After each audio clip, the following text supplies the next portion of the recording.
விசையுறும் பந்தினை போல் விசை உறும் பந்தினை போல் உள்ளம் வேண்டியபடி செல்லும் உடல் கேட்டேன். நசையரு மனம் கேட்டேன். நித்தம் நவம் என சுடர் தரும் உயிர் கேட்டேன். அசைவரு மதி கேட்டேன். இதை அருள்வதில் உனக்கெதும் தடையுடல்தோ வல்லமை தாராயோ இந்த மாநிலம் பயனுற வாழ்வதற்கு.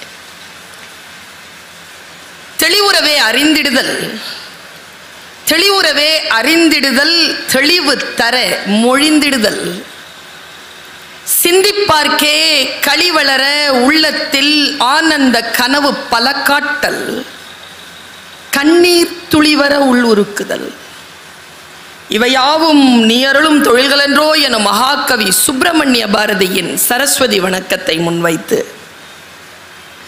கண்ணியத்திற்கும் போற்றுதலுக்கும் உரிய தமிழ் தாயின் அன்பு மடியாக திகழக்கூடிய மதுரை திருமண்ணில் ஆட்சியாளராக பொறுப்பெடுத்த நாள் முதலாய் இந்த மண்ணிற்கு மிக சிறப்புகளை சேர்த்து கொண்டிருக்கக்கூடிய அருமை பெருந்தகை மாவட்ட ஆட்சியர் அவர்களே, மேடையில் பேசி அமர்ந்திருக்கக்கூடிய அன்பு சகோதரர் திரு அருள் பிரகாசம் அவர்களே, மேடைக்கு முன்னால் திரளாக கூடியிருக்கக்கூடிய மதுரை வாழ் தமிழ் உறவுகளே, இந்த காணொளியின் மூலமாக உலகமெங்கும் பரவி தமிழை ரசித்தும் ருசித்தும் கொண்டிருக்கக்கூடிய தமிழ் உயிர் உறவுகளே, உங்கள் அத்துணை பேரையும் இந்த நல்ல நேரத்தில் வணங்கி மகிழ்கிறேன். நான் எப்பொழுதும் ஒரு சொல்லில் நம்பிக்கை வைப்பவள். அந்த சொல் எங்கே இருக்கிறது என்று தெரியாது. அது யாருடைய உதடுகளில் ஒளிந்து கொண்டிருக்கிறது என்று நமக்கு தெரியாது. அது எந்த புத்தகத்திற்குள் மறைந்திருக்கிறது என்று நமக்கு தெரியாது. அந்த ஒரு சொல் வந்து சேர்கின்ற அந்த வினாடியில் நம்முடைய வாழ்க்கையில் மாற்றம் நிகழ்கிறது. அந்த ஒற்றை சொல்லை இந்த சிறிய உதடுகள் இன்றைக்கு இந்த அவையில் உதிர்த்து விட வேண்டும் என்கின்ற பேராசையோடு உங்கள் முன்னால் நிற்கிறேன். புத்தகங்களே நன்றி என்பது நான் இந்த மேடையில் பேசுவதற்காக தேர்ந்தெடுத்து கொண்ட தலைப்பு. நான் புத்தகங்களுக்கு நன்றி செலுத்துவதற்காக இந்த மேடையை பயன்படுத்த போகிறேன். ஏன் நான் நன்றி சொல்ல வேண்டும்?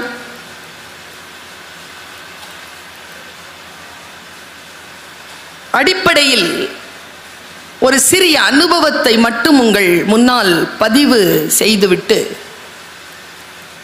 என் பேச்சை தொடங்கலாம் என்று நான் நினைக்கிறேன்.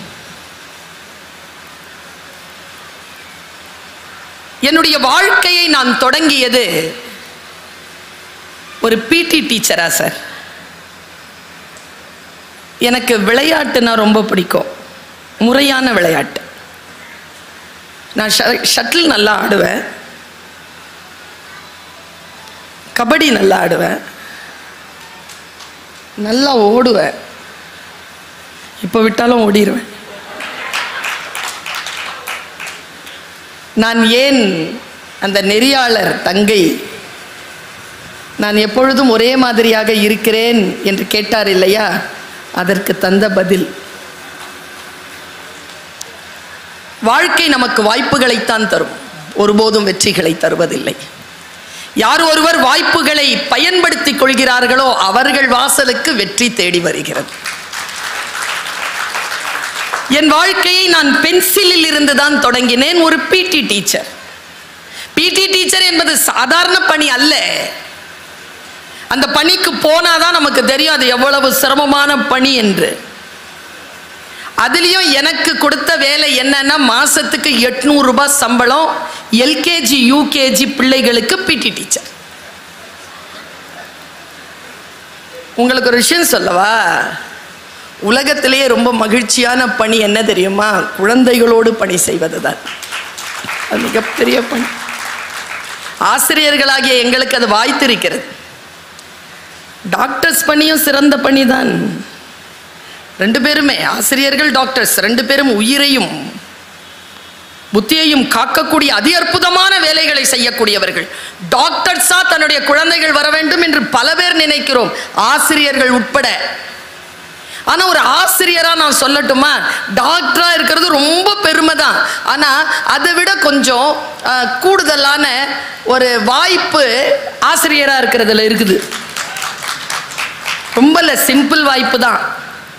இப்ப நம்ம கிட்ட படிச்சவர், இப்போ மாவட்ட ஆட்சியரேன்னு வச்சுக்கோங்களேன், இப்போ நான் தான் வகுப்பெடுத்திருக்கிறேன்னு வச்சுக்கோங்க, நான் தைரியமாக சொல்லலாமோ இல்லையோ, இவர் என்னுடைய மாணவர், படிக்கலைங்கிறது வேற, நான் லேடிஸ் காலேஜாக போயிட்டேன் சார், படிச்சிருந்தா நான் சொல்லலாம் இல்லையா, இவர் என் மாணவர்னு. ஒரு டாக்டராக நான் சொல்ல முடியுமா?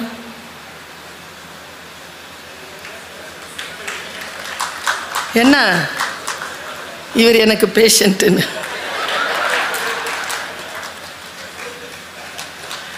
சொல்ல முடியாதுங்க. டாக்டருடைய பணி மிக உயர்வானது. ஆனால் எதையும் அவர்கள் மிக பெருமையாக, இன்னாருக்கு நான் தான் மருத்துவம் பார்க்கிறேன் என்று சொல்ல முடியாது, இன்னாருக்கு நான் தான் கற்றுக் கொடுக்கிறேன் என்று ஒரு ஆசிரியரால் சொல்லிவிட முடியும். அந்த ஆசிரியராக என்னை உயர்த்திய புத்தகங்களுக்கு நன்றி. பிடி டீச்சரா போனேன்னா ரொம்ப கஷ்டம், பாடம் படிக்க முடியாத, விளையாடிட்டுல இருக்கணும். அதுலேயும் என்னன்னா, எங்கள் காலேஜ் எங்கள் ஸ்கூலில் அந்த பிரின்சிபல், நான் சேர்ந்து 2 மாதம் 3 மாதத்தில் நான் வேலையை விட்டுட்டு வேறு இடத்துக்கு போயிட்டேன்னு வச்சுக்கோங்க. மேலே ஒரு பிள்ளை ஏறிட்டா, +1. எங்கள் பிரின்சிபல் ஓடுறாங்க கிரவுண்டுக்கு, மேலே ஏறிட்டு அந்த பொண்ணை காப்பாற்றுறதுக்காக போனாங்க. போக வேண்டியது தானே, என்ன தேடினாங்க.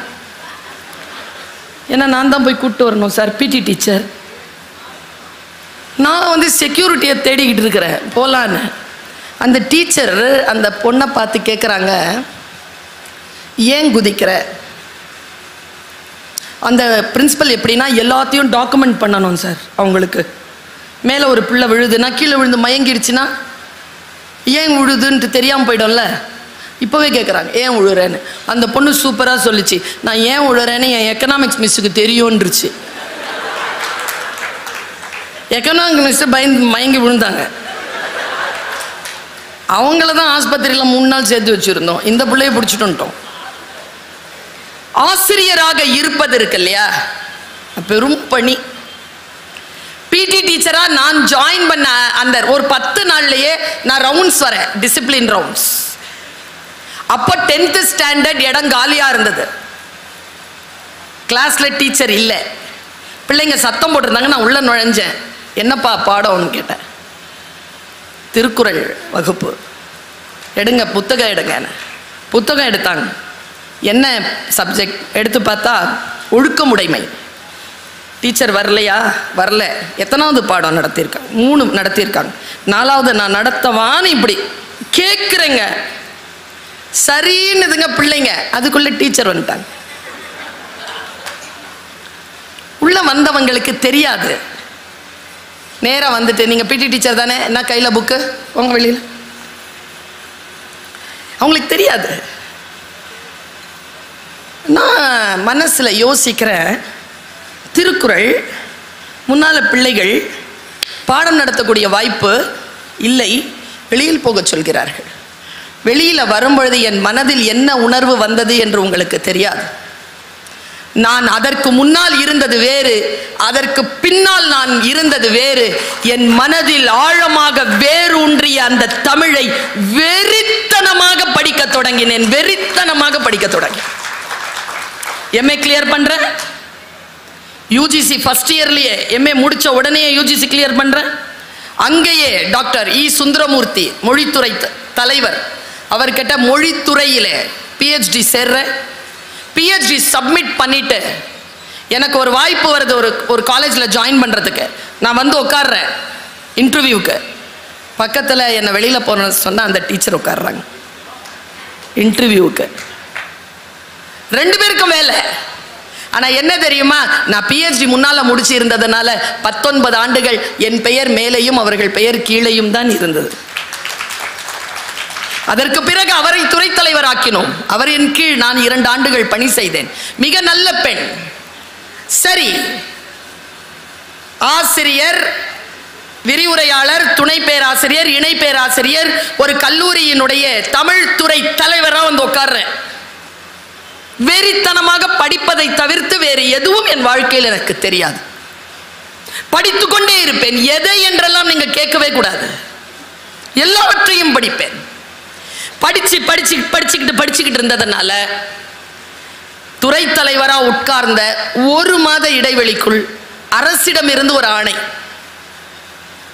உலகத் தமிழ் சங்கம் என்கின்ற ஒரு அரசு நிறுவனம் இருக்கிறது, அதற்கு உங்களை துணை தலைவராகவும் இயக்குனராகவும் நியமித்திருக்கிறோம். நீங்கள் அங்கே வந்து 3 ஆண்டுகள் பணிபுரிய வேண்டும். பென்சிலில் இருந்து தொடங்கிய என்னுடைய வாழ்க்கை இன்றைக்கு எங்கே நிற்கிறது தெரியுமா? கிரீன் பென்ல வந்து நிற்க. புத்தகங்களே உங்களுக்கு நன்றி. இன்னுமாய் நான் வாசித்தால், இன்னுமாய் தெரிந்து கொண்டால் ஒன்று சொல்லுகிறேன், அந்த கிரீன் பென்குள்ள இருக்கக்கூடிய அந்த பச்சை மையின் அதிகாரம் வரும் காலங்களில் கூடும். அதுதான் கல்விக்கு இருக்கக்கூடிய சிறப்பு. நான் ஏன் புத்தகத்திற்கு நன்றி சொல்லுகிறேன்? என் விளையாட்டிற்கு நான் நன்றி சொல்லலாம் இல்லையா? சொல்லலாம் தான். என் மன ஆரோக்கியத்திற்கு, என் உடல் ஆரோக்கியத்திற்கு நிச்சயமாக விளையாட்டு மிகப்பெரிய பாரிய பணியாற்றி இருக்கிறது. அதைவிட கொஞ்சம் மேலாக நான் அறிந்து கொள்ள வேண்டியவற்றை அறிந்து கொள்வதற்கான புத்தியை விரிவாக்கி தந்த அந்த பேராற்றலை எனக்கு தந்தது புத்தகங்கள். அதனால் அந்த புத்தகங்களுக்கு நான் நன்றி சொல்கிறேன். இந்த அவைக்கு ஒரு விஷயத்தை சொல்றேங்க. இப்ப நான் பேசுகிறேன், உங்களுக்கு புரியுது தானே? எவ்வளவு பெரிய விஷயம் தெரியுமா இது? எவ்வளோ பெரிய விஷயம் தெரியுமா? காஷ்மீர்ல இருந்து ஒரு 10-15,000 பேரை கொண்டு வந்து இங்க நிறுத்திட்டு தமிழ் பேசினா உங்களுக்கு தெரியாதுங்க. நமக்கு தமிழ் தெரிகிறதே, நாம் சொன்னால் நமக்கு புரிகிறதே, புரிகின்ற வாய்ப்பிலே நாம் இருக்கிறோமே. இப்போ உதாரணத்துக்கு சொல்றேன், நான் பேசிக்கிட்டு இருக்கிறேன், நிறைய பேர் என்ன வீடியோ எடுத்துட்டு இருக்கிறீங்க. இப்போ நான் ஒரு விஷயம் சொல்லுவேன், உங்களுக்கு புரிஞ்சிடும் பாருங்க. என்னை இதுவரைக்கும் எதில் பார்த்துருக்கீங்க? ஃபோனில் தானே பார்த்துருக்கேன். கொஞ்சம் சும்மா இருங்க, அரை மணி நேரத்தில் யூடியூப்ல வந்துடும். இது வரைக்கும் என்ன செல்போன்லயே பார்த்துக்கிட்டு இவ்வளோ பயணம் பண்ணிட்டு வந்து முன்னால நின்று பேசுறேன், இன்னைக்கும் செல்போனுக்குள்ள இருந்து பார்த்துட்டு இருக்கிறீங்க. சொல்றது புரியுதா? லைவ் ஸ்ட்ரீம் போயிட்டு இருக்கு. நீங்கள் எப்பொழுது நினைத்தாலும் இந்த பேச்சை திரும்ப எடுத்துக்கொள்ளலாம். இந்த வினாடி இருக்குல்ல, இந்த வினாடியை தவற விட்டு விடக் கூடாது என்பதனை கற்றுக் கொடுத்தது நான் கற்ற நூல்கள். வாழ்க்கையில் எதிர்காலத்தை பற்றிய கவலை, இறந்த காலங்களை பற்றிய துயரங்கள், இது எல்லாவற்றையும் இல்லை என்று சொல்லி நிகழ்காலத்தில் என்னை வாழ வைக்கின்றன என் நூல்கள், என் புத்தகங்கள். அற்புதமான ஒரு விஷயத்தை சொல்றேங்க. இங்க மதுரை மண்ணில் நான் மதுரைக்கு வந்து உலக தமிழ் சங்கத்தின் துணைத் தலைவராகவும் இயக்குனராகவும் பொறுப்பெடுத்ததற்கு பிறகு நான் மதுரையில் பேசுகின்ற முதல் கூட்டம் இது. நான் சொல்லவா, என்னுடைய நூல் அறிவு எனக்கு தருகின்ற புத்தியை, அறிவுரையை நான் சொல்லவா? மதுரை இருக்குல்ல, மதுரை எத்தனையோ பேர் பேச வரப்போகிறார்கள். மாண்புடைய மரபின் மதுரை என்றெல்லாம் பேச வரக்கூடியவர்கள் இருக்கிறார். நான் சொல்லவா மதுரை என்பது என்னன்னு? மதுரை என்பது நிலம் அல்ல, மதுரை என்பது தன்மை. இந்த தன்மையை சுமந்து கொண்டிருக்கின்றவர்கள் இந்த மதுரையில் வாழக்கூடிய தமிழர்களாகிய நீங்கள். இந்த தன்மையோடு நீங்கள் எங்கெல்லாம் போவீர்களோ அது எல்லாம் மதுரை தான். இது நான் கண்டெடுத்த பேருண்மை. இது வெறும் நிலம் சார்ந்த அடையாளம் அல்ல, இந்த பூமிக்கு உரியது.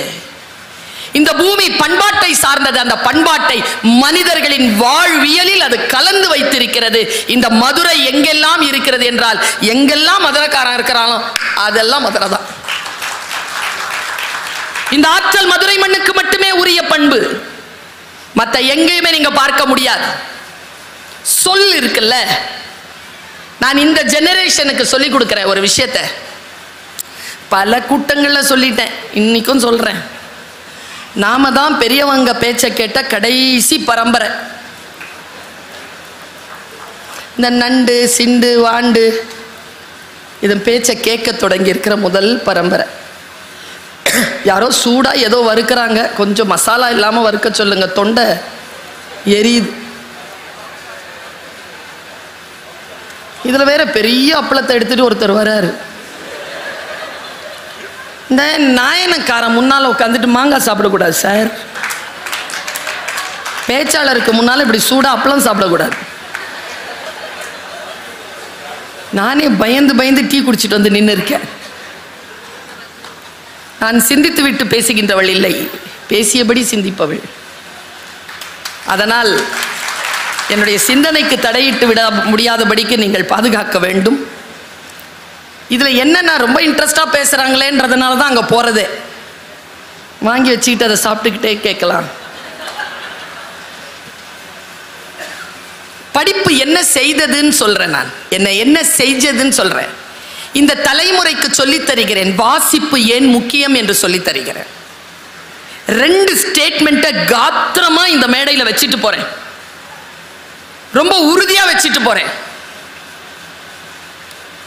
ஐன்ஸ்டீன் சொன்ன ஒரு வார்த்தை, imagination is more then knowledge. கற்பனை திறன் தான் அறிவை காட்டிலும் மேலானது. இந்த கற்பனை திறன் வளர்வதற்கு காட்சி ஊடகங்களை விட அச்சு ஊடகங்கள் மிகப்பெரிய அளவில் பயன்படுகின்றன. நான் பிரார்த்திக்கிறேன், என் சொல் இந்த சமூகத்திற்கு புரிய வேண்டும். இன்னொரு விஷயத்தை சொல்லிட்டு போறேன். எனக்கு யார் என்ன சொன்னாலும் புரியும். ஒரு பாப்பா உட்காந்து சிரிக்குது, அது ஒரு 9வது வகுப்பு படிக்கலாம், சரியா?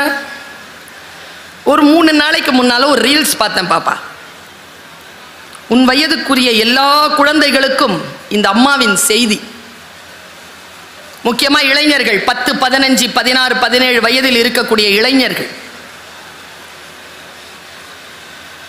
ஒரு அம்மா வருது, சூடா ஏதோ பிடிச்சிட்டு இருக்கு கையில, சூடா இருக்கு இத புடி அப்படின்ட்டு தன் மகளின் பெயரை அழைக்குது. மகள் வர, அவளுக்கு உன் வயது இருக்கும். வந்தவ இப்படி புடி அப்படின்ன உடனே அது இப்படி நீட்டுது கைய. அந்த அம்மா சொல்லுது, இங்க இப்படி சூடா இருக்கு, இங்க இப்படி, மறுபடியும் இப்படி நீட்டு. மறுபடியும் சொல்லுது, இப்படி இப்படி வெயிட்டா இருக்கு, சீக்கிரம், மறுபடியும் இப்படி நீட்டுது. உங்களுக்கு தெரியும்ல, நம்ம அம்மாலாம் என்ன செய்வாங்க, காலையில் எழுப்பும்போது 6 மணிக்கு, தங்கம் ரோஜாப்பூ 6 மணி ஆயிடுச்சுடா தங்கமே, ஏந்திரிடா. ஏந்திரிக்க மாட்டோம்.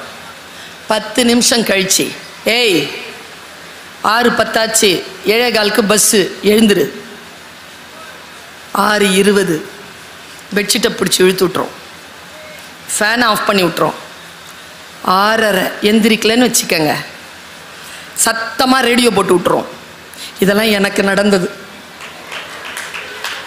அதுக்கப்புறமா 6:45 எழுந்திரிக்கலன்னு வச்சுக்கோங்க, எங்கள் அம்மாவுக்கு சின்ன வயசுலேருந்தெல்லாம் எவ்வளோ கெட்ட வார்த்தை தெரியுமோ, அத்தனை கெட்ட வார்த்தையும் அது சொல்லும்.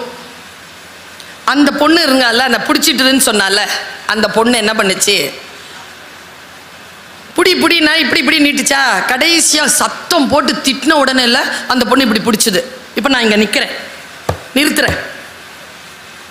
அந்த பெண் சொல்ல சொல்ல சூடாக இருக்கிறது என்று தெரிந்தும் இப்படி கை நீட்டியது ஏன்? ஏன்? இப்போ நான் இருமுனேன்னா மாவட்ட ஆட்சியர் அதை கொஞ்சம் சீரியஸாக எடுத்துக்கிட்டாரா, ஒரு ஆளை கூப்பிட்டாரா, நேராக போய் அந்த ஸ்டவ்வை சுவிட்ச் ஆஃப் பண்ண சொன்னாரா? இதெல்லாம் நான் பேசிக்கிட்டே கவனிச்சிட்டேன்னா நீங்கள் என் பேச்சை கேட்காம அதை கவனிக்கிறீங்க.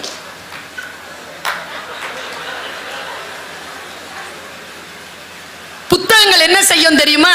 நீங்க என்ன வேலை செய்யணுமோ அந்த வேலையை செஞ்சுக்கிட்டு உலகம் முழுக்க என்ன நடக்கிறது என்கின்ற கவனத்தை உங்களுக்கு கொண்டு வந்து சேர்க்கக்கூடிய ஆற்றலை புத்தகங்கள் தரும். ரீடிங் ஹேபிட் எவ்வளவு பெரிய விஷயம் தெரியுமா? ரீடிங்கிறது. நான் அதான் சொல்றேன், ஏன் அந்த பெண் அப்படி நின்னா? ஏன் அவ கையை இப்படி நீட்டுனா? அவளுக்கு அறிவு இல்லையா? இப்படி நீட்டுனா கேக்கு சுற்றுறோம் அப்படின்ற அறிவு இல்லையா? இருந்தாலும் அவ ஏன் அப்படி செஞ்சா தெரியுமா? நான் ஆசிரியை, அதனால் திடீரென்று ஒருவர் மீது அப்படியே பழி போட்டுற மாட்டேன். மாவட்ட ஆட்சியரும் இருக்கிறார், சொல்கிறேன், 25 ஆண்டு காலமாக நான் ஆசிரியராக இருந்திருக்கிறேன் ஐயா. நான் ஆசிரிய பணியில் வெள்ளி விழா நாயகி.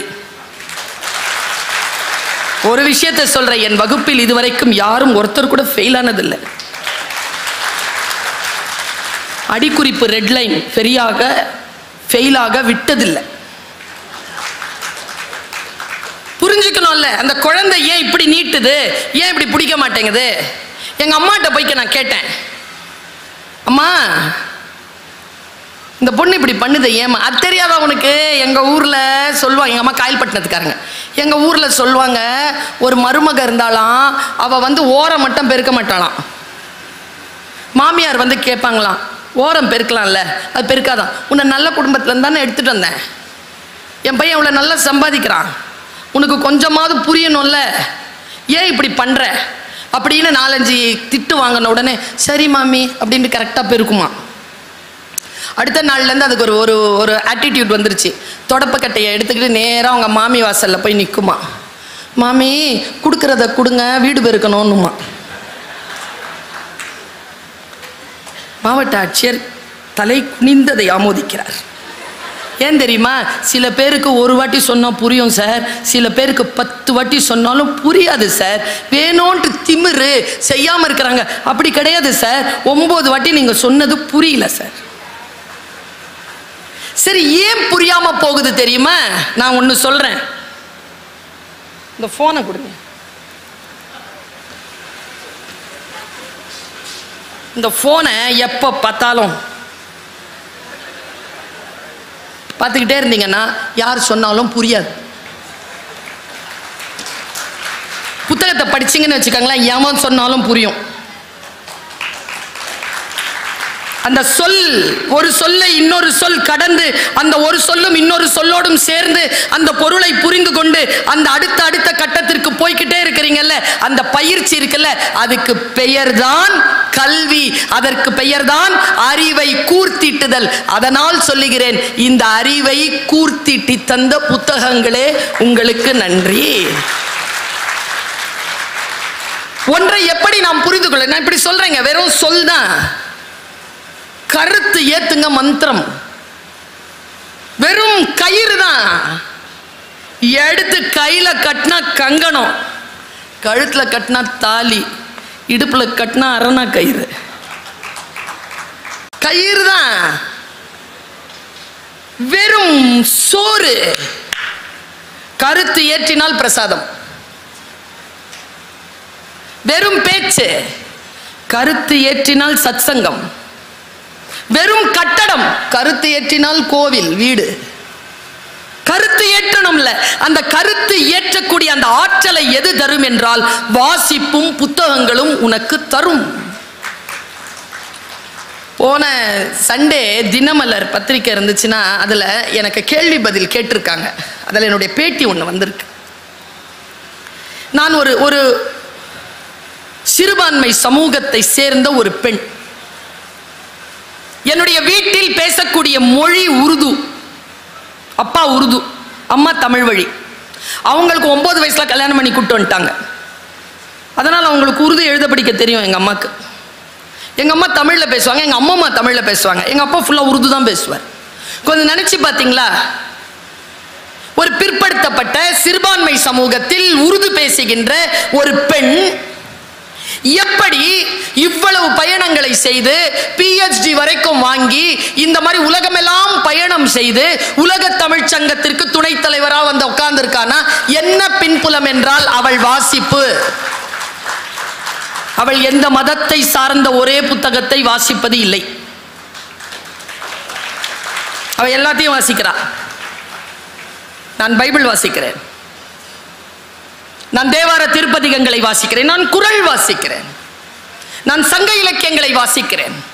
வாசிக்க வாசிக்க எனக்கு பொருள் புரிகிறது, ஒரு பேருண்மை புரிகிறது. என்ன தெரியுமா? ஒரு மதம்,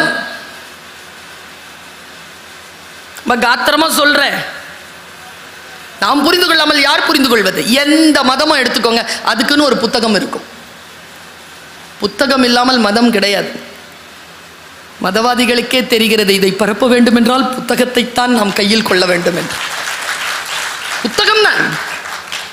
தமிழர்களுக்கு ஒரு புத்தகம் உண்டு. தெய்வ வள்ளுவன் வான்மறை தந்தது என்கிறான் பாரதி. திருக்குறள், திருக்குறளை, திருவள்ளுவத்தை, அவருடைய ஒரு குறளை, ஒரு எழுத்தை புரிஞ்சுச்சுன்னா போதுமே. ஒரு குறள்ங்க பல நேரங்கள் எனக்கு புரியறதே இல்லை. நீங்கள் எல்லோரும், நான் எல்லோரும் சேர்ந்து, ஏன் நான் மட்டும் இப்படி இருக்கிறேன், ஏன் எனக்கு மட்டும் இப்படி, ஏன் நான் வறுமையிலேயே இருக்கிறேன்? பாருங்களேன், அந்த குறளை சொல்ற புரியுதா பாருங்க. இலர் பலராக காரணம், இலர் பலராக காரணம், நோற்பார் சிலர், பலர் நோலாதவர். ஏன் பிரவீன்குமார் சார் மட்டும் மாவட்ட ஆட்சியராக இருக்கிறாரு? 8 லட்சம் பேருங்க அப்ளை பண்றாங்க, 800 பேருக்கு தான் ஜாப். 8 லட்சம் பேர்ல 800 பேர் எப்படி தேர்ந்தெடுக்கப்படுறாங்க? இலர் பலராக காரணம், நோற்பார் சிலர், பலர் நோலாதவர். எந்த ஒரு காரியத்தை செய்தாலும் எல்லோரும் சேர்ந்து பயணித்து செய்கின்ற பொழுது அந்த தொகுப்பு கூடுகிறது. சிலர் மட்டும் செய்தால் பலன் அவர்களுக்கு மட்டுமே கிடைக்கிறது என்கிறான் வள்ளுவன். ஒன்றை நான் புரிந்து கொள்ள முயற்சி செய்கிறேன். அந்த முயற்சி இருக்குல்ல, கடகடகடன்னு பேசினா புரியாதுங்க. எங்க பேச்சு பரம்பரையிலேயே அப்படிப்பட்டவர்கள் உண்டு. வேகமா பேசுவாங்க, அதை நம்ம கைத்தட்டி ஆர்ப்பரிப்போம் அந்த பேச்சை. ஆனா கடைசியா என்ன புரிஞ்சுது? புரிதல் இருக்குல்ல, அந்த புரிதலுக்கான அடித்தளம் எது கொடுக்கிறது என்றால் நூல்கள் கொடுக்குது. எது யார் பேசினாலும் புரியும் உனக்கு. என்ன மந்த மாதிரி உட்கார்ந்து இருக்க அப்படின்னா என்ன? அப்படின்னா என்ன? மந்த மாதிரி உட்கார்ந்து இருக்கிறேன்னா என்னங்க? கூட்டமா உட்கார்ந்துருக்கோமா? மந்த ஆடு பார்த்துருக்கீங்களா? ஒரு ஆடு போய் ஒரு இடத்துல ஒரு குச்சி நீட்டிடுங்க, அது தாண்டி குதிச்சுட்டு போகும். குச்சியை எடுத்துருங்க, எல்லா ஆடும் அந்த இடத்துல வந்தால் தாண்டி குதிச்சுட்டு போகும். அதுக்கு பேர் தான் மந்தை. இல்லை, நான் மந்தைகளில் ஒரு ஆடு இல்லை, நான் மந்தையிலிருந்து பிரிந்து போன ஒரு ஆடு. என்னுடைய பாதையும் சரியாக இருக்கலாம். இப்படி ஒருத்தர் எழுதுறாங்க, மந்தையில் இருந்து பிரிந்து போன ஒரு ஆட்டின் பாதை சரியாக கூட இருக்கலாம். இப்படி ஒரு ஐக்கு யோசிக்கிறேன், என்னை யோசிக்க வைக்கிறது. லேட்டரல் திங்கிங் என்பார்கள், பக்கவாட்டில் யோசிப்பது. அனலிட்டிக்கல் திங்கிங் என்பார்கள், கிரிட்டிக்கல் திங்கிங் என்பார்கள். ஒவ்வொன்றையும் நான் சிந்திப்பதற்கு எனக்கு வாசிப்பு துணை செய்கிறது. வாழ்க்கை முழுவதும் முட்டாளாக இருப்பதை விட ஒரு முறை முட்டாள் என்று பெயர் வாங்குவது புத்திசாலித்தனம். வேகமா சொன்னா புரியாது, புரிஞ்ச மாதிரி இருக்கும். தமிழ் தானே, புரிஞ்சுதாப்பா? சொல்லு, புரிஞ்சுதா? சிரிக்கிறான். நான் ஒன்று சொல்லட்டுமா? கற்றலின் முதல் தகுதி என்ன தெரியுமா தம்பி? தெரியலங்கிறது வெளிப்படையாக ஒப்புக்கிறது. அப்போதான் கற்றல் நிகழும். நான் இதை பல மேடைகளில் சொல்லி இருக்கிறேன். இது என்னது? என்னது? ஒலிபெருக்கி. இது இங்கிலீஷில் சொல்லுங்க, பரவாயில்ல. இது என்னது? ஃபோக்கஸ் லைட் இல்லை. அது என்னது? ஸ்பீக்கர். ஒரு நாள் நான் பேசுறது கேட்கல. சார் கிட்ட சார் மாதிரி ஒருத்தர் உட்காந்துருந்தார். சார் நான் பேசுறது கேட்கல சார், மைக் நல்லா தான் சார் இருக்கு. அது ஸ்பீக்கர் லூஸு மேடம்ட்டார். நீ யாரை சொல்ற நீ? இப்போ இது என்னன்னு எனக்கு தெரியணுமா இல்லையா? 30 வருஷமா பேசுகிறேன், எனக்கு தெரியணுமா இல்லையா? தெரில. நான் நேராக பிரவீன் சார் கிட்ட போனேன். சார் இன்னைக்கு உங்கள் புத்தக திருவிழாவில் பேசுகிறேன் சார். சூப்பர் ப்ரொஃபஸர், வாங்க, நீங்கள் பதவியேற்றதிலிருந்து வந்த முதல் கூட்டம் நல்வரவு அப்படின்னார். எனக்கு அவர் பேசுகிற தமிழ் ரொம்ப பிடிச்சிருக்குங்க. ஆனால் அவர் வேறு ஏதோ ஒரு மொழி வீட்டில் பேசுகிறாருன்னு தெரியுது. ஆனால் தமிழில் ஒரு தப்பும் இல்லை. எவ்வளோ பெரிய ஒரு மோட்டிவேஷன் தெரியுமா இது? லாங்குவேஜ் டீச்சருக்கு தப்பு இல்லாமல் பேசுறது எவ்வளோ பெரிய விஷயம். என்ன என் பேரை மட்டும் மாற்றி சொன்னீங்க? சொல்லிடணும்ல. ஒரு விஷயம் நமக்கு புரிகிறது பாருங்க. அவர்கிட்ட போய் கேட்குறேன், சார் என் முன்னால் ஏதோ ஒன்று வைக்கிறாங்க சார், கொம்பு ஒன்று, அதுக்கு கொண்டெல்லாம் இருக்குது சார். அப்படிலாம் ஒன்றும் வைக்க மாட்டாங்களே மேடம்? Don't worry. இல்லை மேடம், இல்லை சார், அது சொன்னாதான் சார் மற்றவங்களுக்கு கேட்குது. அவர் சீரியஸாக என்ன பார்க்குறாரு. எதை சொல்கிறீங்க? அது என்னமோ சொல்கிறாங்க சார், அது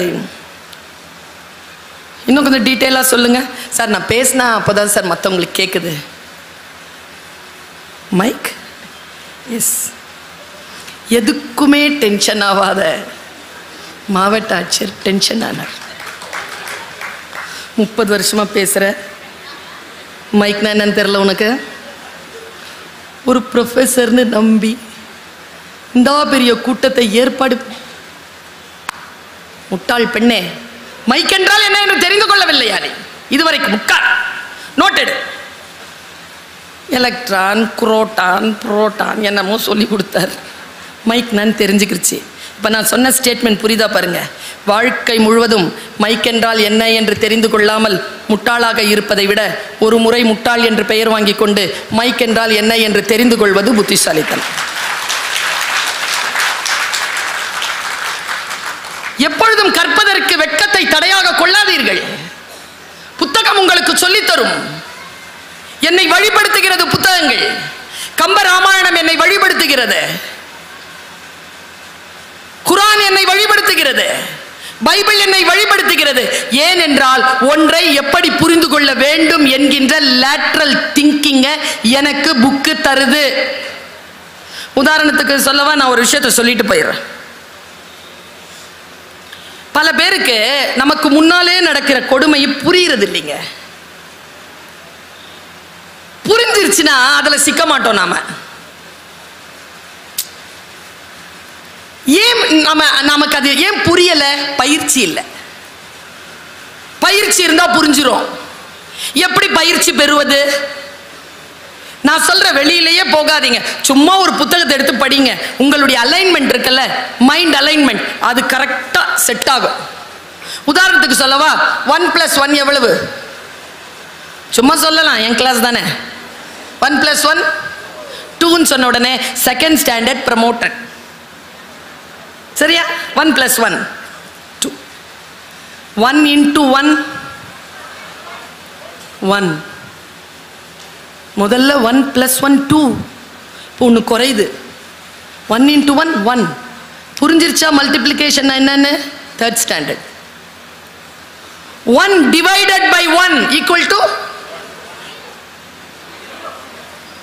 0. யாரெல்லாம் சொன்னாங்களோ ஃபோர்த் ஸ்டாண்டர்ட் ப்ரொமோஷன். இல்லாதவங்க தேர்ட் ஸ்டாண்டர்ட்லயே இருக்கணும். இப்போ 1 2 3 4 படிச்சுக்கிட்டே போறது இல்ல அறிவு. 2 1 0 என்று படிப்பதும் அறிவுதான் என்று சொல்லித்தரக்கூடிய ஆற்றல் நமக்கு வர வேண்டும் என்றால் நாம் புத்தகங்களை வாசித்து பக்கவாட்டு சிந்தனையை புரிந்து கொள்ள வேண்டும். பல நேரங்களில் நமக்கு சில விஷயங்கள் புரியறதில்லை. எனக்கு உறவு புரிய தொடங்கி 28 வருஷத்துக்கு அப்புறமா தான் நான் பிறந்து எனக்கு உறவுகளினுடைய மேல் கீழே அசைறது ஆடுறதெல்லாம் புரிஞ்சது. 28 வருஷம் ஆயிடுச்சு. சிலதுக்கு 60 ஆனாலும் புரியல. இது ஏன் இப்படி இருக்குது? புரியல. எனக்கு 28 வயசுல புரிஞ்சுது. இங்க பாருங்க, எப்படி புரிந்தது? வாசிக்கிறேன், ஒன்றை இன்னொன்றின் மீது அப்ளை செய்கிறேன். என் வாசிப்பு பலன் எனக்கு அப்ளிகேஷனை கொடுக்குது. அப்ளிகேஷன் மனநிலையில் அந்த மனிதரை நான் விசாரிக்கிறேன்.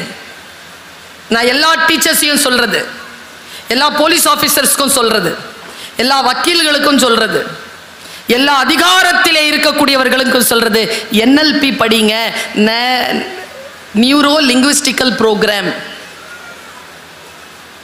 நியூரோ லிங்குவிஸ்டிக்கல் ப்ரோக்ராம், நரம்புகள் இருக்கல, அதனுடைய அசைவுகளில் ஒரு மொழி உண்டு. நரம்புகளின் அசைவுகளில் உங்கள் முன்னால் இருக்கவர்களுடைய நரம்புகள் எப்படி அசையுதுன்னு வச்சுக்கிட்டு அவன் என்ன நினைக்கிறான்னு உங்களால சொல்லிட முடியும். இதுக்கு ஒரு படிப்பு இருக்குங்க. எனக்கு தெரிஞ்சு நிறைய பேர் இதை படிச்சிடணும். ஒரு தவளை இருந்துச்சான், பஞ்சதந்திர கதை. ஒரு தவளை இருந்துச்சு. அந்த தவளை ஜாலியா ஆத்த கடக்கிறதுக்கு போகுது. நான் சொல்றது தவளைனா தவளை இல்லை, நாம தான். அப்ளிகேஷன். அது பார்த்து அந்த பக்கம் ஒரு தேள் வந்துச்சு. நான் சொன்னது தேள்னா தேள் கிடையாது. நம்மளை பெத்தது, நாம பெத்தது, நம்ம கூட பிறந்தது, நமக்கு பிறந்தது, அதுங்களுக்கு கல்யாணம் ஆணுச்சுன்னா அவங்க வந்து சேர்ந்தது, இல்லை எது வேணாலும் இருக்கலாம். வேலைக்கு போகிற இடத்துல வந்து சேர்றது, சும்மா தெருவில் நிற்கும் போதே வந்து வாய்க்கிறது, இது எல்லாம் அந்த வகையில் சேரும். பஞ்சதந்திர கதை சொல்லி தருதுங்க. இப்படி சொல்லிது பாருங்க. நான் இன்னைக்கு இதை சொல்லிட்டு போயிடுறேன். வீட்டில் போய் முடிஞ்சா யோசிச்சு பாருங்க. தேள் வந்து சொல்லுது தவளை கிட்ட, தவளை எனக்கு அந்த பக்கம் போகணும், நீ ஹெல்ப் பண்ணு. தவளை சூப்பர் அறிவு இருக்குல்ல நமக்கெல்லாம். நான் மாட்டேன்ப்பா, நோனோ. தேள் கேட்டுச்சு, வை? ஏன்? நீ கொட்டுவ, நான் செத்துருவேன், லூசா நீ. நான் உன்னை கொண்டு போய் விட சொல்கிறேன். நான் உன்னை கொட்டுனேன்னா எனக்கு நீச்சல் தெரியாது, நானும் தானே சாவேன். கூட்டிட்டு போ. தவளை கன்வின்ஸ் ஆயிடுச்சுங்க. நம்மள மாதிரி இவ்வளோ சீக்கிரம் கன்வின்ஸ் ஆகிறோம் நாம. அப்பா, என் பிள்ளை இருக்கு, 800 கோடி மக்களும் ஒரு பக்கம் தான், அவன் ஒருத்தன் போதும். தப்பு பண்ணிட்டு ஏதாவது வேணா வந்து நிற்பான் பாருங்க. ஆஸ்பத்திரியிலேருந்து டவலில் சுற்றி எடுத்துகிட்டு வரும்போது அந்த மூஞ்சி இருந்துச்சு பாருங்க, அந்த மூஞ்சியில் நிற்பான். ஒன்றும் சொல்ல முடியும். தேள் எப்படியோ கன்வின்ஸ் பண்ணிருச்சு. தவளை முதுகில் ஏறிக்கோ, கொட்ட மாட்டேல்ல, நான் தான் சொன்னேனே கொட்ட மாட்டேன், லாஜிக்கும் சொல்லிட்டா அப்புறம் இது கொட்ட போகிறேன். ஏறு. 6 தழும்புது போகுது. ரொம்ப தழும்பு வரும் பொழுது பயப்படுது தேள். தவளை சொல்லுது, பயப்படாத, எனக்கு தெரியும், நீச்சல் தெரியும், நான் கூட்டிகிட்டு போய் விட்டுறேன். கேட்டுக்கிட்டே இருந்துச்சு தேள். கொஞ்சம் தூரம் தாங்க இருக்கும் கரை, ஓங்கி தலையிலேயே கொட்டிருச்சிங்க. இப்போ தேளும் முழுகுது, தவளையும் முழுகுது. கீழே முழுகும் பொழுது தவளை கேட்குது, நாம் எல்லாருமே கேட்குற மாதிரி, உனக்கு நல்லது தானே பண்ண, உன் கூட ஃப்ரெண்ட்ஷிப்பாக தானே இருந்தேன், இப்படி நடு மண்டையில் போட்ட, இப்போ நான் சாவுறேன், நீயும் தானே சாவுற, அறிவில்லை உனக்கு, எதுக்கு இப்படி பண்ண அப்படின்னு தவளை கேட்குது. தேள் தந்த பதில் தான் சூப்பர். நீங்கள் இன்னைக்கு வீட்டுக்கு எடுத்துகிட்டு போங்க இந்த மெட்டீரியலை. தேள் சொல்லிச்சான், கொட்டணும்னு கொட்டலை, கொட்டுறது என் இயல்பு. ஜோரா கை தட்டுறவங்க எல்லாம் முழுமையாக அனுபவிச்சவங்க. அதை அவர் வேணும்ன்ட்டு செய்ய மாட்டாருங்க, அவருக்கு சட்டுன்னு கோவம் வந்துடும். அவ நல்லவ தாங்க, எங்கேருந்து தான் வருதோ அந்த புத்தி, அப்போ மட்டும் இப்படி பண்ணிடுவான். இது எனக்கு புரிகிறது என்றால் நான் தேளோட வாழ்வேனை தவிர முதுகில் ஏற்ற மாட்டேன்ல. இதை சொல்லித் தருகின்றன புத்தகங்களே, நன்றி. என் வாழ்க்கையை காப்பாற்றுகிறாய், நன்றி. கவனம், ரொம்ப முக்கியமான விஷயம் சொல்றேன். கவனத்தோடு இருக்க வேண்டும். நாம் பல நேரங்களில் நம்முடைய சீரழிவுக்கு காரணம் கவனச்சிதறல் தான். உதாரணத்துக்கு சொல்றேன். இப்போ மேடையில் அருள் பிரகாஷ் சார் உட்காந்துருக்கார். அங்கிருந்து நம்ம பிஆர்ஓ தளபதி வராருன்னு வச்சுக்கோங்க. வந்தவர் காதில் ஏதோ சொல்றார். நான் இங்கே வைத்தால கத்திக்கிட்டு இருப்பேன்னா என் பேச்சை கேட்காம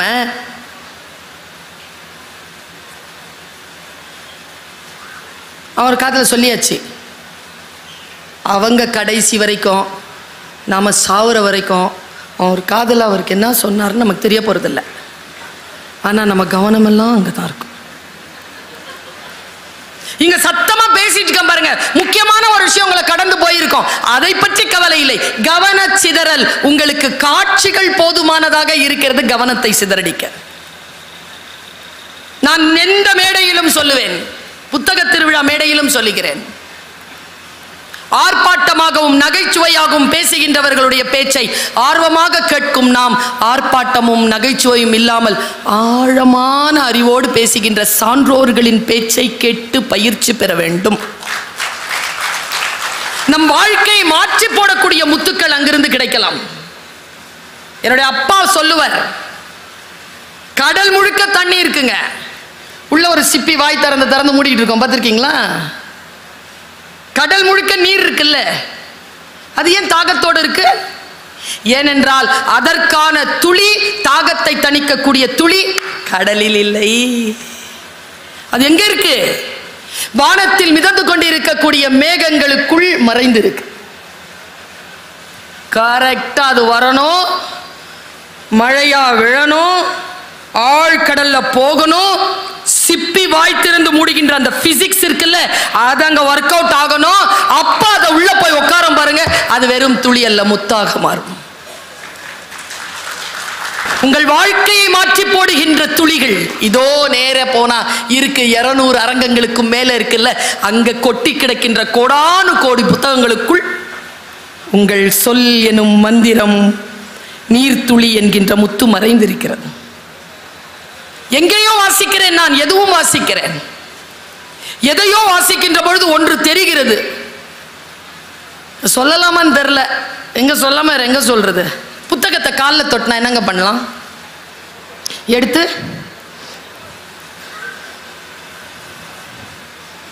அரபியில் ஏதோ எழுதி போட்டிருக்கு, சமஸ்கிருதத்தில் ஏதோ எழுதி போட்டிருக்கு, காலை மிதிச்சிட்டீங்க, என்ன பண்ணுவீங்க? எடுத்து அதில் யாரோ ஒரு வில்லகம் பிடிச்சவன் கெட்ட வார்த்தை எழுதி வச்சிருக்கான். படித்தாதானே தெரியும் அது கண்ணில் ஒத்திக்கிறதா கிழிச்சு போடுறதான்னு. பார்த்தவுடன் புக்கு படித்து பாருங்க, கிழிச்சி தூர எறிகின்ற புத்தகங்கள் உண்டு, நெஞ்சத்தோடு அரவணைத்துக் கொள்ளுகின்ற புத்தகங்கள் உண்டு. எந்த புத்தகம் உங்களுடைய வாழ்க்கைக்கு உதவி செய்யுமோ அந்த புத்தகங்களுக்கு நன்றி சொல்லுங்கள். அதை தேடி கண்டுபிடிக்கிறது தான் 10 நாள் வைக்கிறாங்க. 10 நாள் ஃபஸ்ட்டே வந்து புக்கு வாங்கிடாதீங்க, ரவுண்ட்ஸ் போங்க, இதெல்லாம் சாப்பிடுங்க, இங்கே உட்காந்து பேச்சை கேளுங்க, போங்க, ஃபஸ்ட்டு ஒரு ரவுண்டு வாங்க, எவ்வளோ பணம் இருக்குன்னு பார்த்துக்கிடுங்க. உங்களுடைய ஆசிரியர்கள், நண்பர்கள், சான்றோர்களிடத்தில் கேளுங்க, இந்த வருஷம் எந்த புக் வாங்கினா நல்லாயிருக்கும். தேர்ந்தெடுத்து திட்டமிட்டு புத்தகங்களை வாங்குங்கள். எனக்கு தெரிந்து ஒரு பென்சிலை கடைசி வரைக்கும் எழுதி தீர்த்த பிள்ளையும் இல்லை, ஆசையாக வாங்கி வைத்துக் கொண்டிருக்கக்கூடிய புத்தகங்களை படித்து தீர்க்கின்றவர்களும் இல்லை. சார் சொன்னார் 20 லட்சம் புக்கு விற்பனையாயிருக்குன்னு. நான் சொல்லட்டுமா, ஒரு ஆசிரியரா, வாசிக்கும் பழக்கம் குறைந்திருக்கிறது. என்ன இது ஐரானிக்கல் டிஃபரன்சியேஷன்? புக்கு நிறைய விற்பனை ஆகுது, படிக்கும் திறன் குறைந்திருக்கிறது. ஏன்? புத்தகங்களை அலங்காரமாக கையில் எடுக்கிறோம்? கிடையாது. ஒரு புத்தகத்திற்கு ஆக பெரிய அவமரியாதை எது தெரியுமா? வன்முறை எது தெரியுமா? அதை படிக்காமல் விடுவதுதான்.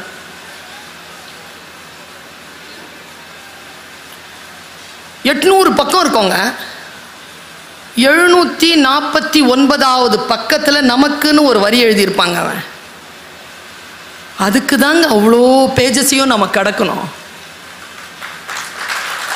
டக்குன்னு அந்த சொல் அப்படி வந்துடாது.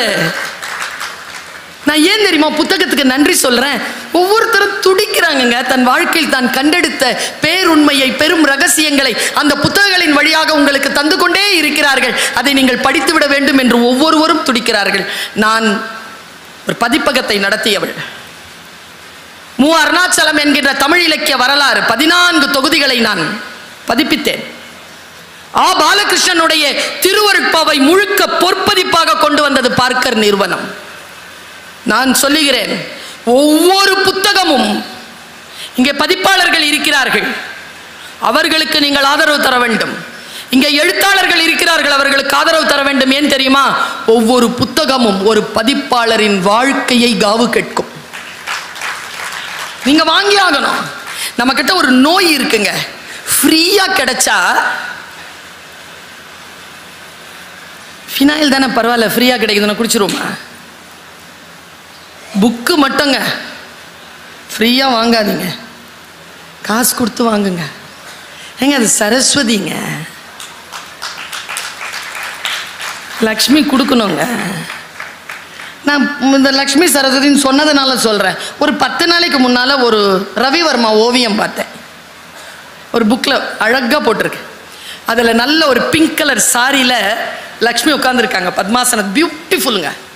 ரவிவர்மா 1000 வருடங்கள் ஓய்ந்து கிடந்ததற்கு பின்னர் வாராதது போல் வந்த மாமணி போல வந்த ஒரு அற்புதமான ஓவியன் வரைஞ்சிருப்பான். பேரழகா இருப்பாங்க லக்ஷ்மி. அவங்க கை அந்த அந்த அந்த அந்த கை வச்சிட்டு இருப்பாங்கல்ல. அப்புறமா லக்ஷ்மி காடஸ், லக்ஷ்மி இறைவியினுடைய அந்த படங்களை பார்த்துருக்கேன். அவங்க ஒரு தங்க குடம் வச்சுருப்பாங்க, பார்த்துருக்கீங்களா? ரெடியாக இருக்கும் நமக்கு கொடுக்கறதுக்கு. பிரார்த்தனை பண்ணுறது தான், டக்குன்னு கொடுத்துருவாங்க. இது எப்படி தெரியுமா வாங்கினாங்க? அவங்க விஷ்ணுவனுடைய கால் பிடித்து 12 காலமாக செய்த ஊழியத்தின் பலனாக விஷ்ணு அவர்களிடம் கேட்டார்களாம், எனக்கு ஒரு வரம் தாருங்களேன், என் பக்தர்களுக்கு நான் ஏதேனும் தர வேண்டும். உடனே மகிழ்ந்த விஷ்ணு சொன்னாராம், உன்னிடத்தில் யார் வந்து கேட்டாலும் அவர்கள் வாழ்க்கை நிறைவாக இருக்கும்படியாக செல்வத்தை தரக்கூடிய ஒரு வரத்தை உனக்கு தந்தேன் என்று சொன்னாராம். லக்ஷ்மி கிட்ட எது கேட்டாலும் காசு கிடைக்கும். கொடுத்த உடனே நம்மளை பற்றி தெரியும்ல விஷ்ணுவுக்கு, அவர் ஒரு முடிவு பண்ணார், காசு எங்கே இருக்குதோ அங்கே தானே போவாங்க. இப்போ நமக்கு ஒரு பைலா எழுதினார், நீ எவ்வளோ வேணாலும் கொடுத்துக்கலாம், நான் நினச்சா வாங்கிடுவேன் போட்டாரா. இதை பார்த்துட்டு இருந்தாங்க நம்ம காடஸ் சரஸ்வதி. நேராக தன்னுடைய கணவர்கிட்ட போனாங்க. லக்ஷ்மி அவங்களுடைய கணவர்கிட்ட கேட்டு ஒரு வரத்தை பெற்றுவிட்டார். நீங்களும் எனக்கு வரம் தாருங்க. என்ன? அவங்க வரத்தை விட கொஞ்சம் அதிகமாக இருக்கணும். அது பெண்களுக்கே ஒரு விஷயம்தான். நான் எப்போவுமே சொல்வேன், நமக்கு 8 புடினா அடுத்தவங்களுக்கு 10 புடி, நமக்கு 10 புடி வேணும். அவங்களுக்கு 10 புடி வந்துருச்சுன்னா நமக்கு 12 புடி செயின். கொஞ்சம் கூடுதலாக சொல்ல, நான் என்ன செல்வம்? எல்லா செல்வத்திலும் செல்வத்துள் செல்வம் அச்செல்வம். அவங்க எவ்வளோ கொடுத்தாலும் அதுக்கெல்லாம் தலையாய செல்வமாகிய கல்வி செல்வத்தை உன்னை கேட்டால் தரும்படியாக நீ இரு அப்படின்னு உடனே அந்த அம்மா கம்முன்னு தான் இருந்தாங்களாம். போக மாட்டோமே, நம்ம போவோம். காசு கிடைக்கிற சாமி கிட்ட போவோமா, கல்வி கிடைக்கிற சாமி கிட்ட போவோமா? அவங்க அமைதியாகவே இருந்தாங்களாம். சரி, உனக்கு நான் ஒரு பைலா எழுதுறேன். லக்ஷ்மி கொடுத்ததை வேறு கடவுளர்கள் நினைத்தால் திரும்பி பெற்றுக்கொள்ளலாம். ஆனால் சரஸ்வதி, நீ கொடுக்கின்ற கல்வியை யாராலும் திரும்பி பெறவே முடியாதுன்னு ஒரு வரத்தை பெற்றுக்கொண்டாராம் சரஸ்வதி. எனக்கு நான் அந்த ஆச்சரியத்தோட அந்த ரவிவர்மாவனுடைய அடுத்த பக்கத்தை பார்க்குறேன். சரஸ்வதி உட்கார்ந்துருக்காங்க. ரவிவர்மாவின் சரஸ்வதி எப்படி உட்கார்ந்துருப்பாங்க தெரியுமா? எல்லாம் பத்மாசனத்தில் உட்கார்ந்துருக்க. ரவிவர்மா வரைந்த சரஸ்வதி மட்டும் கால் மேலே கால் போட்டுட்டு அப்படி உட்கார்ந்துருப்பாங்க. கற்றோருக்கு சென்ற இடமெல்லாம் சிறப்பு. இது எங்கிருந்து வரும்? இந்த ஆற்றல் எங்கிருந்து வரும்? நான் 31 நாடுகளுக்கு சுற்றி இருக்கிறேன். ஒரு டிக்கெட்டை கூட சொந்த செலவில் வாங்கினதில்லை. இப்போ வந்துட்டு போகிறதுக்கு கூட சார் தான் கொடுக்குறாரு. கற்றோருக்கு சென்றமிடமெல்லாம் சிறப்பு. நீங்கள் நினைக்கிறீர்களா, இவர் கல்வி கற்றவர், இவர் என்னுடைய வாழ்க்கைக்கு உயர்வதற்கான ஆசிரியராக இருக்கக்கூடியவர், இவர் வாழ்க்கையில் சான்றோராக இருக்கக்கூடியவர் என்கின்ற ஒரு அடையாளம் ஒரு மனிதனுக்கு போதும். அந்த அடையாளத்துடன் அவன் கடைசி வரைக்கும் இந்த சமூகத்தில் மிக உயர்ந்த நிலையில் வாழ்வான் என்ற அந்த வாழ்க்கையை கொடுக்கின்ற புத்தகங்களுக்கு நன்றி. வாசியுங்கள், புரிவது போல் வாசியுங்கள். வாசிக்கின்ற பொழுதெல்லாம் அது உங்களுக்கு புரிய வேண்டும். பல நேரங்களில் நாம் வாசிக்கக்கூடிய வார்த்தைகள் நமக்கு புரிவதில்லை, நாம் பார்க்கக்கூடிய காட்சிகள் நமக்கு தெரிவதில்லை. உங்க குழந்தை ஃபர்ஸ்ட் மார்க் வாங்கணும்னு நினைக்காதீங்க. புரியுதா, புரிஞ்சு படிக்குதா? ஒரு கேள்விக்கு அதற்கு அதன் மொழியில் தான் பதில் சொல்ல தெரியும். அந்த மொழி உங்கள் முதல் மதிப்பெண் எடுப்பதற்கு போதுமானதாக இல்லாமல் இருக்கலாம். என்னை போல நான் 10வது ரேங்க் தான் வாங்குவேன். முதல் ரேங்க் வாங்கின பெண் இன்னைக்கு எங்க இருக்கான்னு தெரியல. 10வது ரேங்க் வாங்கின நான் எங்க இருக்கிறேன்னு முதல் ரேங்க் வாங்கின பொண்ணுக்கு தெரியும். படிப்பு இருக்குல்ல, விஷயம் புரிஞ்சுக்கிறீங்கல்ல, வார்த்தைகளை புரிஞ்சுக்கிறீங்கல்ல. இன்றைய தலைமுறைக்கு நாம் தரக்கூடிய மிக முக்கியமான செய்தியை இந்த மேடையை பயன்படுத்தி சொல்லிட்டு போறேன். நிறைய இளைஞர்கள் இருக்கிறீர்கள். சென்னையிலிருந்து நான் 2:30 மணிக்கு விமானம், எனக்கு 1:30 மணிக்கு நான் விமான நிலையத்திற்கு வருகிறேன். வீட்டிலிருந்து 12:20க்கு கிளம்பினேன். அங்கிருந்து 20 நிமிடத்திற்குள் விமான நிலையத்திற்கு வரலாம். வரவே முடியலை, நெரிசல். ரொம்ப சிரமப்பட்டு வண்டி ஓட்டிட்டு வரேங்க. இப்படி திரும்பி பார்க்குறேன், ஸ்விக்கி ஜொமேட்டோன்ற அந்த பேர் சொல்லக்கூடாது, அது மார்க்கெட்டிங் மாதிரி ஆகிடும். அந்த உணவு பொருட்களை எடுத்துகிட்டு போகிறாங்கல்ல இளைஞர்கள், ராக்கெட் மாதிரி போகிறாங்கங்க. நீ லாரி ஆயிரு, பஸ் ஆயிரு, 2 வீலர் ஆயிரு, கார் ஆயிரு, யார் வேணாலும் ஆயிரு, சிக்னல் இருக்கட்டும், இல்லாமல் போட்டோம். ஏன்னா அந்த 20 மினிட்ஸில் அவங்க போய் கொடுத்தா தான் அவங்களுக்கு ஒரு 30 ரூபா கிடைக்கும். அந்த இளைஞர்களை பார்த்து கேட்கிறேன், இவ்வளவு வேகமாக வண்டி ஓட்டி கொண்டு அந்த 30 ரூபாய்க்காக போகிறாயே, ஒரு 15 வருடத்திற்கு முன்னால் இவ்வளவு வேகத்தோடு புத்தகங்களை படித்திருந்தால், இந்த வெறியை படிப்பில் காட்டி இருந்தால், நான் வெறியா இருந்தேனே, என்னை போல் நீ ஏன் இல்லை? நீ ஏன் உன்னுடைய வாழ்க்கை சிரமங்களுக்குள் படுத்துக் கொள்கிறாய் என்றால் என்ன என்றால், நின்று நிதானமாக வாசிப்பது என்பது அவ்வளவு பேருக்கு சுலபமாக வருவதில்லை. 2 விஷயத்தை சொல்றேன். ஒன்று ஸ்போர்ட்ஸ், ஒன்று படிக்கிறது. 2 வேலை செய்யும் போது 3வது வேலை செய்ய முடியாது. ஓட்டப்பந்தயத்தில் ஓடனா ஓடுற தவிர்த்து வேற எதுவும் செய்ய முடியாது. அப்போதான் முன்னால வர முடியும். படிக்கின்ற பொழுது வேறு எதையும் செய்ய முடியாது. படித்தால் கவனம் சிதறும். 100% உன்னை நீ மூழ்கடித்துக் கொள்வது ஒன்று விளையாட்டில், மற்றொன்று புத்தக வாசிப்பு. உங்க எல்லாருக்கும் ஒரு விஷயம் சொல்லித்தரேன். பிள்ளைங்க கிட்ட இன்னிலேருந்து ஒரு வார்த்தையை சொல்லாதீங்க. டேய் விளையாடாதரா, டேய் நடிக்காதரா சொல்லாதீங்க. 2 டிபார்ட்மெண்ட் தான் நிறைய சம்பாதிக்குது. எனக்கு புரியலைங்க. ஒன்றை படிக்கிறோம், 5 வருடம் ஒன்றை படிக்கிறோம், அதை விட்டு விட்டு வேறு வேலை செய்கிறோம் என்றால் எங்கேயோ தவறு நடக்கிறது. டாக்டர் படிச்சுட்டு சினிமா எடுக்க வரீங்க, அப்ப ஏன் டாக்டர் படிச்சீங்க? ஐஐடி தானே படிக்கிறீங்க, வாங்கல சயின்டிஸ்டா, எதுக்கு ஐஏஎஸ் ஆபீசரா போறீங்க? இன்ஜினியரிங் தானே படிச்சீங்க, போய் இன்ஜினியரிங் வேலை பாருங்க. ஏன் டீச்சரா வரீங்க? இங்கிலீஷ் டீச்சரா வராரு, எம்இ மெக்கானிக்கல். கல்வி கற்க வேண்டும் என்றால் எந்தெந்த புத்தகங்களை எப்பொழுது கற்க வேண்டும், அந்த புத்தகம் உங்களை என்ன செய்யும் என்கின்ற தெளிவு, ஒரு மனக்குழப்பம் இல்லாத வாழ்க்கையை நேர்மையாக வாழ்வதற்கான புத்தகங்களை என்னுடைய அன்பிற்குரியவர்களே தேடி படித்துக் கொள்ளுங்கள். யாரும் அறிவுரை சொல்வதற்கு அவசியம் இல்லை. உங்களுக்கானதை நீங்களே தேர்ந்தெடுத்துக் கொள்ளலாம் என்கின்ற சுதந்திரத்தை உங்களுக்கு கல்வியும் வாசிப்பும் தரும். நான் சொல்லுவதனால் சில பேருக்கு மன வருத்தம் ஏற்படலாம். ஆசை என்றால் குற்றம், இரிதல் என்றால் களைதல். குற்றங்களை களைபவர்கள் நாங்கள், எங்களுக்கு அதுதான் பெயர். கு என்றால் இருள், ரு என்றால் விளக்குதல். இருளை விளக்குபவர்கள் குருமார்கள், தன்னை விட சிறப்பானவர்களை உருவாக்குபவர்கள் ஆச்சாரியர்கள். எப்படி இந்த உலகம் ஒன்றும் இல்லைங்க. மாவட்ட ஆட்சியர்கள் எல்லாம் வந்து உட்கார்கின்ற அடுத்த நேரம் நான் பார்க்கிறேங்க, மிக முன்னேற்றம் அடைந்த மாவட்டங்களில் ஆட்சியாளர்களாக வந்து உட்காரக்கூடிய ஆட்சியர்கள் எடுக்கக்கூடிய கோப்புகளில் மிக முக்கியமானதாக புத்தக திருவிழாக்கள் நிகழ்கின்றன. அது எந்த கட்சியை சேர்ந்த அரசாக இருக்கட்டும். என்ன காரணம்? என் முன்னால் நீ நிமிர்ந்து நிற்க வேண்டும் என்றால் உனக்கு கல்வி அறிவு அவசியம். இந்த அவசியத்தை ஒருவர் புரிந்து கொள்ள வேண்டும் என்பதற்காக சொல்லுகிறேன். சமீபத்தில் ஒரு இடத்தில் குழந்தைகளிடத்தில் பேச போக வேண்டும் என்பதற்காக நான் சொல்றேன்ல, பக்கவாட்டு சிந்தனை.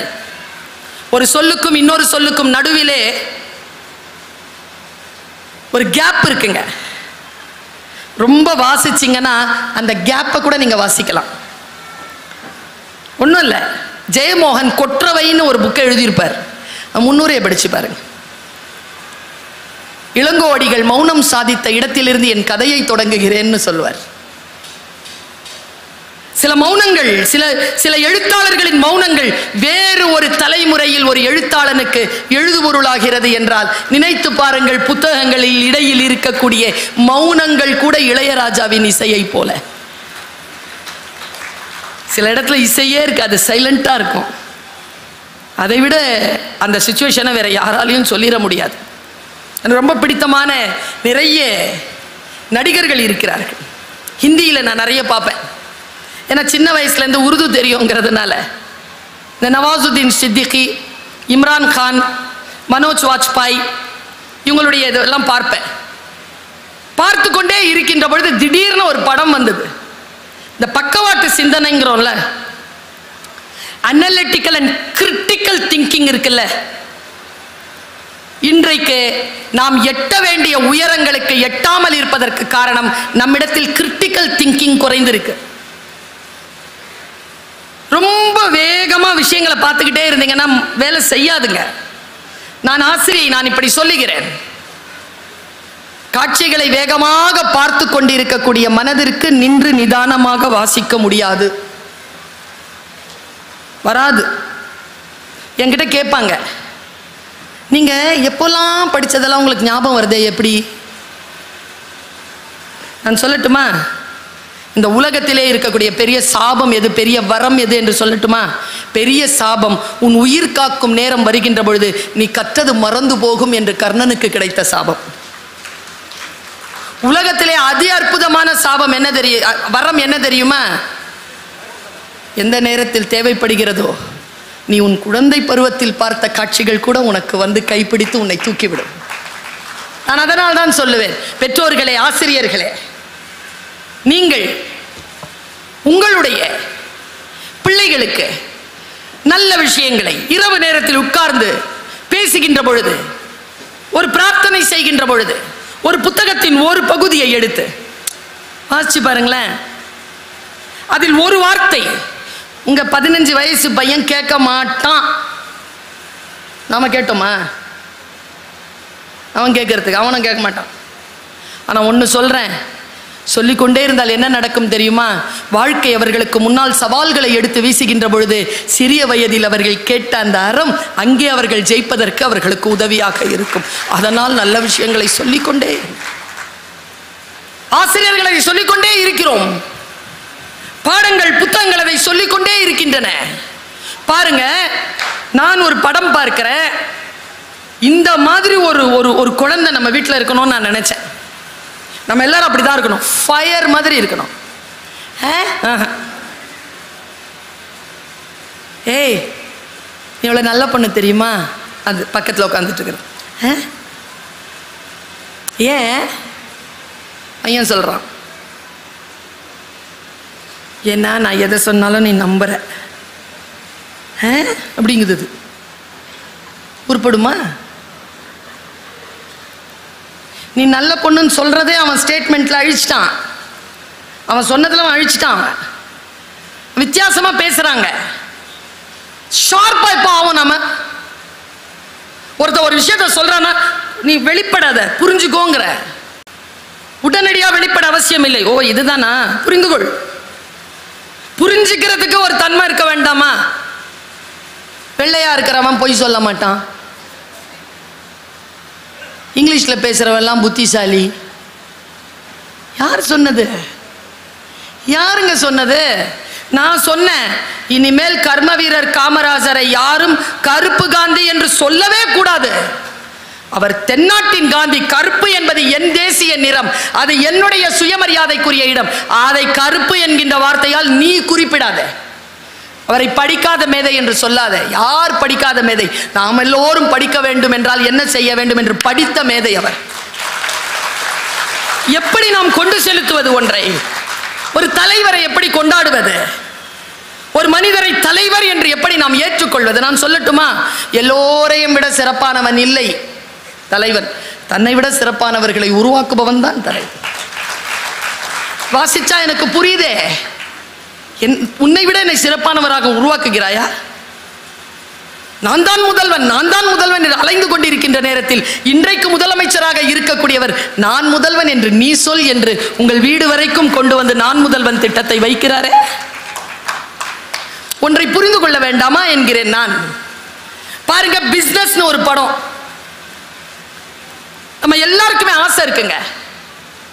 ஆனா உண்மையா சொல்றேன், சில விஷயங்கள் தெரியாத காரணத்தினால் தான் தோற்கிறோம். உன் காரணங்களால் நீ தோற்கடிக்கப்படுகின்ற பொழுது அந்த காரணங்களின் மீது மட்டும் உனக்கு சந்தேகம் வராதது ஏன்? ரூமி. காம்ப்ளிகேட்டடா இருக்கும் சொல்றதுக்கு, புரிஞ்சுக்கோங்க. உன் காரணங்களால் நீ தோற்கடிக்கப்படும் பொழுது அந்த காரணங்களின் மீது மட்டும் உனக்கு சந்தேகம் வராதது ஏன்? ரூமி. பாருங்க, எனக்கு என் காரணங்களால் தான் நான் தோற்கடிக்கப்படுகிறேன். மாவட்ட ஆட்சியர் இருக்கிறாருங்க வேறு மாவட்டத்தில். ஒரு பையனுக்கு ஒரு வாய்ப்பு கிடைக்குதுங்க. அவங்க டீச்சர் சொல்றாங்க, இவனுக்கு ஒரு நிமிஷம், ஏய் உனக்கு ஏதோ வேணும்னு சொன்னல, மாவட்ட ஆட்சியர் இருக்கிறார் போ. மாவட்ட ஆட்சியர்கிட்ட போனாங்க. அவன் நிற்கிறாங்க, அவனுக்கு ஐ கான்டாக்ட் வரவே இல்லைங்க.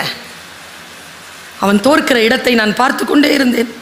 ஏய் தம்பி, பேசிடுறா, கேட்டுடுறா, உடனே சாங்ஷன் கிடைக்கும்டா. சூப்பர் மனநிலையில் இருக்கிறாருடா மாவட்ட ஆட்சியர். ஆயிரக்கணக்கில் மக்கள், மாணவர்கள் வெற்றி பெறுகின்ற நிகழ்ச்சியில் நின்று கொண்டிருக்கிறார். சொல்லுண்ணா. அவனுக்கு ஐ கான்டாக்டே வரல. அப்படி நின்றுட்டு ஏதோ சொல்ல வந்தான் பாருங்க. அவன் ஃபோன் அடிச்சிருச்சு, மொபைல். அதில் என்ன பாட்டு தெரியுமா? நான் நடிச்சா தாங்க மாட்டேன், 4 நாள் தூங்க மாட்டேன், நான் நடிச்சா தாங்க மாட்டேன், 4 நாள். இதே வார்த்தை. அது அடுத்த வரி இருக்குது. அதுக்கு அவன் மிக்ஸ் பண்ணி போட்டிருக்காங்க. காப்பாற்றணும் கர்த்தரு, காப்பாற்றணும் கர்த்தருன்னு கத்துது. அவன் அதை எடுத்து யார் பேசுறான்னு பார்க்குறாங்க. அந்த டைமில் மாவட்ட ஆட்சியர் போயிட்டார். நீ உன் வாய்ப்பை தவற விட்டாயா? எப்படி போகிறது வாய்ப்பு? நீ ஜெயிக்க வேண்டும் என்றால் சொல்லிக் கொடுங்கள். நான் வாசிக்கின்ற புத்தகங்கள் எனக்கு சொல்லி தருகிறது, நீ முதல் நேரத்தில் ஏற்படுத்துகின்ற அந்த பாதிப்பை நீ இரண்டாவது முறை யாரிடத்திலும் எதிர்பார்க்கவே முடியாது. First impression, the best impression. You never get the chance to make or to repair or to replace it. The first impression. அது சொல்லி தரணுமா? அப்படி என்றால் தவம் இருக்க வேண்டுமே. அதற்காக தானே சொல்லுகிறேன், வாசி. ஒரு கதை புத்தகம் இருந்தாலும் வாசி. எந்த கவனச்சிதறலும் இல்லாம காலையில தூங்கி எந்திரிச்ச உடனே முதல்ல நன்றி சொல். உயிரோடு இருக்கிற உடனே மொபைலை தேடும். உயிரோடு இருக்கிறோமா இல்லையான்றத கூட மொபைல் பார்த்து தான் தெரிஞ்சுக்க. இந்த பிசினஸ்ங்கிற படத்துல நான் பார்த்த ஒரு காட்சி உங்களிடத்தில் கடத்தி விட்டு போகிறேன். Alert, stay alert. இந்த ஸ்டே அலர்ட்டாக இருக்க வேண்டும் என்றால் என்ன செய்ய வேண்டும் பாருங்க. பாம்பேக்கு வரான் ஒருத்தன். அவனுக்கு ஸ்டாக் எக்ஸ்சேஞ்சில் உள்ள நுழையணும். அவனுக்கு அந்த புத்தி. அவனுக்கு மாத வருமானம் அவன் கணக்கு போட்டிருக்கிறது 3 கோடி. ஆனால் அவன் ஏழை. உள்ளே போயிட்டானா அவனுக்கு கிடச்சிரும். அங்கே ஒரு பாஸ் இருக்கார். நீங்கள் பாருங்கள், பிஸ்னஸ்ங்கிற படத்தை பாருங்கள். உள்ளே போகிறான், உள்ளே அனுப்பவே மாட்டேங்கிறாங்க அவனை. அவன் ஆடை எப்படி இருக்கு, 3 நாள் கலைந்து இருக்கிறான். என்ன பண்ணுறதுன்னு தெரியல. நேராக ஒரு நாள் ஏமாற்றிட்டு ஷர்ட்லாம் டக் பண்ணிக்கிட்டு கரெக்டாக ஃபார்மலில் வந்த மாதிரி சட்டுன்னு அந்த ஆஃபீஸ்க்குள்ளே நுழைஞ்சிடறான். இந்த பாஸ் ஒருத்தர் அவர் வர்றது பார்க்குறான். அவர் பாஸ் வந்து இதில் ஏறுறார், லிஃப்ட்டில். என்ன தெரிஞ்சு தடுக்கிறதுக்குள்ளே அவனும் ஏறிட்டான் உள்ள. இப்போ பாஸ், அவன், செக்ரட்டரி 3 பேர் தான் இருக்காங்க. அந்த 30 செகண்டை பயன்படுத்துகிறாங்க. நாளைக்கு உங்களை சந்திப்பதற்கு எனக்கு 3 நிமிடங்கள் நேரம் கொடுங்கள். நான் எவ்வளவு பெருமதியானவன் என்பதனை உங்களுக்கு நான் சொல்லிவிடுகிறேன். அன்னைக்கு தெரியல பாஸ்க்கு என்ன மூடு இருந்ததோ, take his number, tomorrow 10 o'clock is your interview சொல்லிட்டு வந்துடுறாருங்க. நான் படுத்தபடி தாங்க அந்த படத்தை பார்த்துருந்தேன் ஐபேடில். இதை பார்த்த உடனே எழுந்திரிச்சு உட்காந்துட்டேங்க. கிடச்சிருச்சு அவனுக்கு. பார்த்தா அடுத்த நாள் காலையில் 10 மணி ரவுண்ட் டேபிள். கரெக்டாக 9:59க்கு மாஸ்டர் வந்து உட்கார்றார். இவன் 9:50க்கே போயிட்டான். காத்திருக்கிறான், உள்ளே கூப்பிட்றாங்க, போகிறான், உட்கார்றான். 1 minute tell us about your self. 1 நிமிஷம் பேசுகிறான். Okay, you have 2 minutes tea அப்படின்றாங்க. டீ கொண்டாந்து வைக்கிறாங்க அவன் முன்னால். கிளாக் ஓடிக்கிட்டு இருக்கு. 5 செகண்ட் போயிடுச்சு. அந்த டீயில் துப்புங்கிறார். 2 செகண்ட் போயிடுச்சு. You have 1 minute 40 seconds. துப்பு. அப்படி துப்புறான். You have 1 minute 35 seconds. 10 ரூபாய்க்கு இந்த ரவுண்ட் டேபிளில் இருக்கிறவங்களுக்கு இந்த டீயை வித்துரு. ஒவ்வொருத்தரும் எப்படி தெரியுமா இருக்கிறான்? ஒருத்தன் சிங்கம் மாதிரி இருக்கிறான், ஒருத்தன் புலி மாதிரி இருக்கிறான், ஒருத்தன் ஃபுல்லாக எருது மாதிரியே இருக்கிறான், ஒருத்தன் யானை மாதிரி இருக்கிறான். இத்தனை பேருக்கு நடுவில் தான் துப்புனதை எல்லாம் பார்த்துட்டானுங்க. 10 ரூபாய்க்கு விற்கணும். யோசிச்சுட்டே இருக்கிறான். 40 செகண்ட் போயிடுச்சு. தடுமாறுறான். பார்க்குறான் ஒவ்வொருத்தரையும். கிளாக் போய்கிட்டே இருக்கு. கடைசியாக 5 செகண்ட்ஸுங்க. என்ன தெரியுமா பண்ணா? பேக்கெட்டில் இருந்து 10 ரூபாய் எடுத்து போட்டு நான் இதை விற்றுக்கிட்டேன்ட்டு குடிச்சிட்டான். கம்பெனிக்கு 10 ரூபாண்டா, நான் குடிச்சிட்டேன். He was appointed அப்படின்னு அந்த பிஸ்னஸ் படம் சொல்லுது.